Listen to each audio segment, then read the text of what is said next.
Deborah, there's something I need to talk to you about. Is now a good time? Oh, Lane. What is it? What's on your mind? Well, actually, I'm pregnant. Oh, really? Pregnant, huh? Yes, I haven't been feeling well lately. I missed my period, so I went to the doctor today, and that's when I found out. I see. You seem calm about it. Well, I wasn't sure what to expect, but I felt like I needed to tell you, especially since Dan told me I should talk to you. He said it was important, and I agreed. You're right to tell me. I may not be the most eager to hear about your life, but I understand the importance of family, so go ahead. What else do you want to say? You don't seem particularly interested in my pregnancy.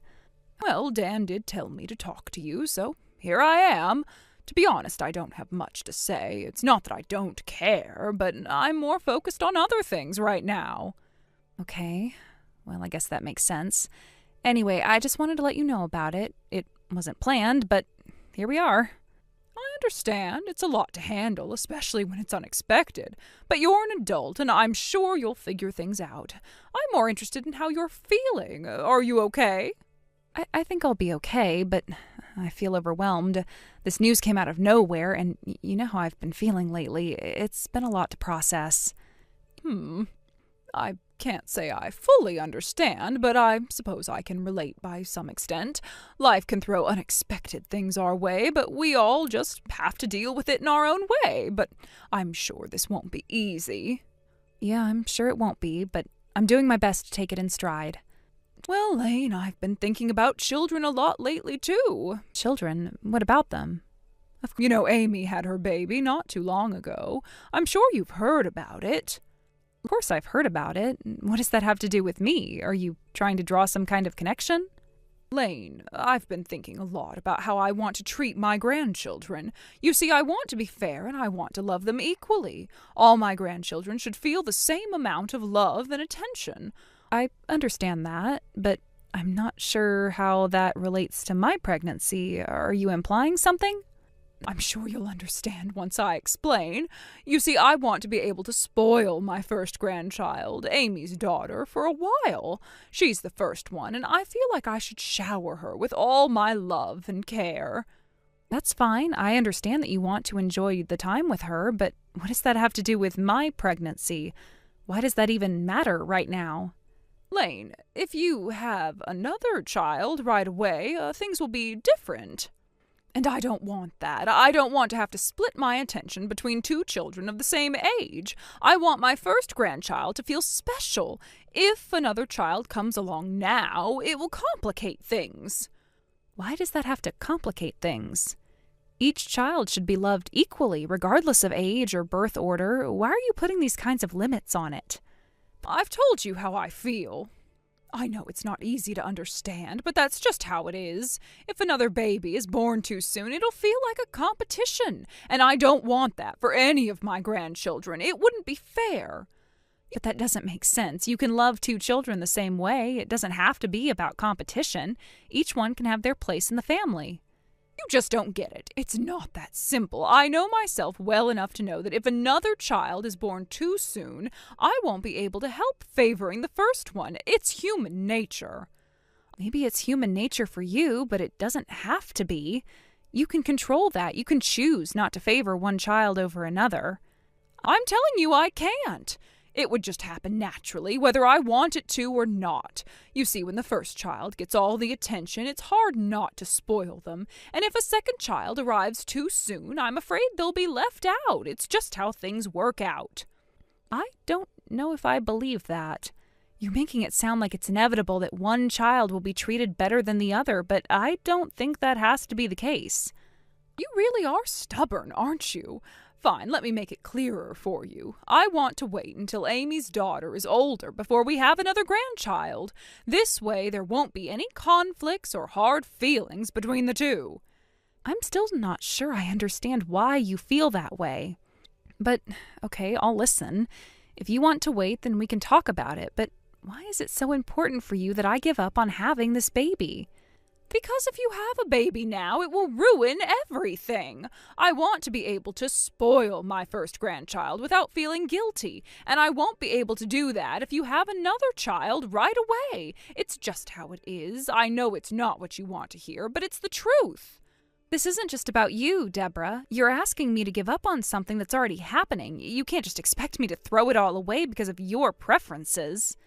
Well, you should. You need to think about the bigger picture here. Your child is still young, and it's not too late to change your mind. I'm asking you to wait, and I think you should.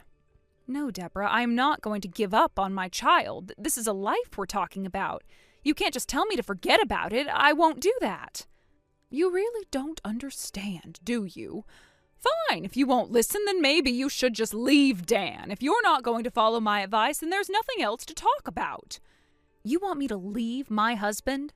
Because of this? I can't believe what I'm hearing. This isn't just about me. This is about a life that I'm carrying. And you want me to give that up for your convenience? Yes, because you're being unreasonable. You're putting your own feelings above the good of the family. If you cared about the family, you would listen to me. Well, I care about my family too.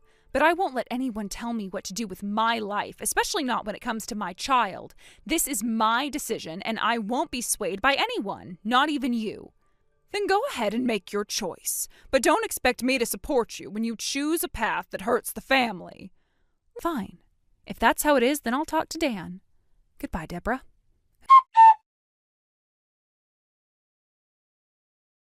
Lane, it's been a long time, hasn't it? Has it really been 5 years? Oh, time has passed so quickly. But now I need to speak with you about something important. Who is this? Huh? Oh, that's a rather rude way to start a conversation, don't you think? After 5 years of silence and no contact from you, suddenly you call me out of the blue to say you have something to talk about? At first, I honestly didn't even recognize your voice. So, what is it that you want now? Well, let's start with the basics. You've had your child, right? Was it a boy or girl? Why are you asking about this now? Isn't this the very child that caused our divorce in the first place? Yes, I admit that I said some things that were harsh back then, but despite the circumstances, that child is still Dan's flesh and blood. Nothing changes that fact, no matter what. Well, it's not as simple as you're making it sound. It's a boy, by the way. Oh, a boy, huh? I'm sure he's adorable. Probably takes after Shinji, right? He must be a real cutie. Why are you bringing this up now? The reason I'm bringing it up is that Dan remarried 3 years ago. The woman he married comes from a good family, very well off, and I'm sure you would agree that she's more suited to him than you ever were. Is that so? Yes, and the thing is, she's been unable to have children of her own. She's infertile, and no matter how hard they tried, they couldn't have a baby. I see. So here's the thing. She's interested in adopting your son, all right? She wants him to come live with them, and of course we'd be willing to compensate you for it. No, absolutely not. What? You're really not even going to consider it? There's nothing to consider. Why on earth would I let you take my son? But Lane, your son is still Dan's biological child. He belongs in a proper home, a stable home. Instead of raising him alone, don't you think it's better that he grows up in a family that can provide for him properly? My son's happiness is the most important thing to me, and I know what's best for him. That means he stays with me, no matter what you think. Lane, I really don't understand why you can't see this. Why can't you see that this is for his own good? Because I know you, and I know what you've done before. I can't trust you to raise my son, especially after everything that happened with my pregnancy. You're not the kind of people I want my son to be with. You know, I've always thought that people could love a child just as much after they were born, no matter what happened before. I love Shinji, and I'd love your son just as much if he were to come live with us. We would give him all the love he needs, just as we did for Amy's kid. Your reasoning doesn't make sense, and I can't understand why you think it's okay to take my son from me, especially when you already have a grandchild in the picture. Why do you need my son as well? Isn't that just too much? Well, about that, there's something you should know. Amy's ex-husband took their child and disappeared. It seems men can be pretty unreliable, don't you think? Oh, that's terrible, but it's really none of my business. You should be careful, Lane. Don't push me too far. You don't want to see me angry. What's the matter? I don't want anything to do with you, and I am certainly not going to give you my son. You should know why after everything that's happened between us. Stop dragging this on and just hand over the child. If you keep arguing, I'll have to take more drastic measures. Oh, really? And what kind of drastic measures are you talking about? Because let me tell you something. There's one thing I need to set straight here. What's that? I'm remarried, and I'm not single anymore. My new husband treats my son as if he were his own flesh and blood. That's another reason why I can't just give my son to you. So what? Who you've married doesn't concern me one bit. Well, what if my new husband is Dan's direct superior at work? What? Yes, I only found out after we got married, but it turns out he's been dealing with some issues at work. There's a subordinate who's been causing trouble, making excuses about his mother and acting out. It's been a bit of a problem. No way. Oh, that can't be true. If things keep going like this, Dan's reputation, which is already bad, might get even worse. You're trying to use your power to manipulate things, aren't you? That is so underhanded. Well, I wouldn't call it that. It's more of a psychological issue that needs to be addressed. But unless something drastic happens, things should be fine. I'm sure nothing major will happen as long as Dan doesn't do anything foolish. You're being so irresponsible. If Dan's reputation suffers because of this, I swear I'll take legal action. Well, then you better keep a close eye on Dan and make sure he doesn't make any more mistakes. Anyway, I think we're done here. Goodbye, and I hope we never have to speak again. Fine. I'll just give up, all right? You win. But don't think I'm happy about it.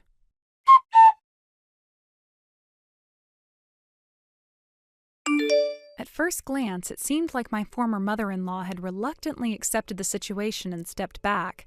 However, the truth was far from that. She hadn't given up at all. In fact, she went so far as to attempt to kidnap my son. It's almost unbelievable, but she actually tried to take him away from me. I wonder, is this what she was hinting at back then when she was talking about her plans? Is this the kind of thing she had in mind? If so, I have to say it was incredibly reckless, thoughtless even. I can't believe someone would resort to such drastic measures, especially when there are so many other ways to handle things. To think that she went so far as to try and do something like this really makes me question everything about her and her motivations. It's almost as if she had completely lost her sense of reason. The kidnapping attempt didn't succeed, thankfully, but it was a shocking and terrifying experience. My former husband, who had apparently been complicit in this insane plan, was arrested. And now his life is in shambles, not to mention his reputation, which has absolutely been ruined. He was already walking a fine line in his professional life, and this incident had pushed him over the edge. It's not just about his career anymore. This is something much worse. How could he have been so blind, so involved in something so dangerous and damaging to everyone around him, especially his own son? At work, his standing has plummeted. Whatever reputation he might have had has been completely destroyed. He was a man with potential, but now he's just another criminal, just another person with a broken life. To think that everything he worked for could collapse so easily because of a single choice, it's honestly heartbreaking, but also hard to feel sympathy for him after everything he's done. He made this choice, and now he has to face the consequences. But despite all of that, I'm just relieved that my son is okay. That's the only thing that matters. No matter what happened with my ex-husband or his mother, my priority has always been to protect my child. He's safe, and that's all I can focus on now. I've been through so much, but nothing compares to the terror I felt when I realized what they were trying to do. I know I have to keep moving forward for my son's sake. There's no point in dwelling on what's happened, but the fact that it's all over, well, it gives me a sense of relief. For now, we can start over, and I'm thankful for that. Thank you for watching. Please subscribe and hit the like button. See you next time.